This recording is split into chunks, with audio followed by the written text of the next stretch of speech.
Today is Prime Minister Modi's 75th birthday, and among his several decisions have been his key policy-making decisions.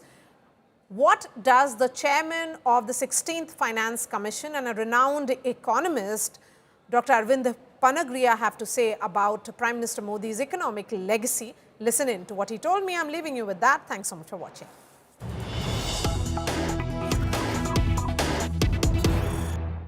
Professor Panagariya, you speak about Prime Minister Modi as someone who has been very holistic. Yes. So in these 11 years, which is one economic reform do you think which really is landmark in the truest sense, which will make his economic legacy really stand out?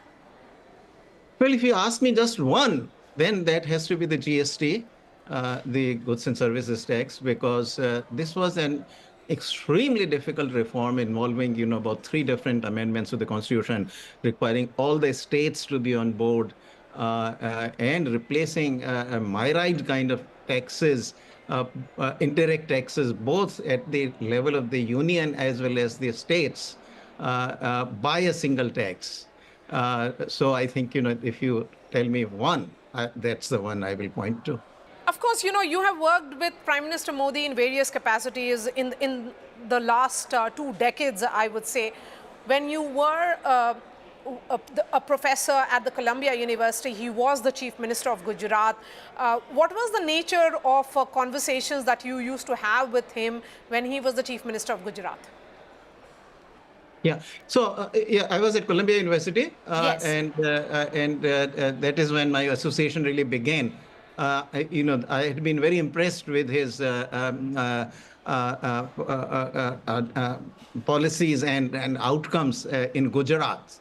I had been studying, around 2012 or so. There was a book that I did, which had 3 states, Gujarat, Andhra Pradesh, and Bihar. So as a part of that, I really studied very closely Gujarat.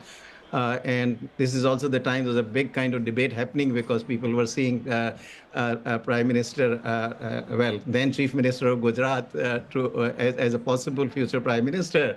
So there was a very vibrant debate going on the performance of Gujarat, and I wrote on those. And as a result, I think, I got noticed by the then Chief Minister, and I ended up giving him quite a bit of actually briefings on India's economy. And from there we started, and very quickly I kind of found out, a lot of the things that unfolded later on, things like Swachh Bharat, for example. He talked about that when we spoke in Gandhinagar with him. Development of Northeast, he spoke about that.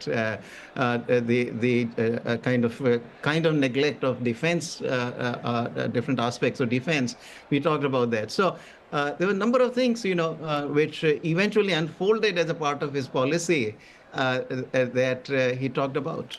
And of course, poverty was central to everything that we discussed, and how growth was very important. He appreciated that. And he was also very courageous. From the beginning, you could see that he had the courage to do the reforms, which he actually did do. And the outcomes are for us to see there, from 10th largest, we are now 5th largest economy in the world. Very soon we'll be the 3rd largest. And this has come with, widespread reduction in poverty.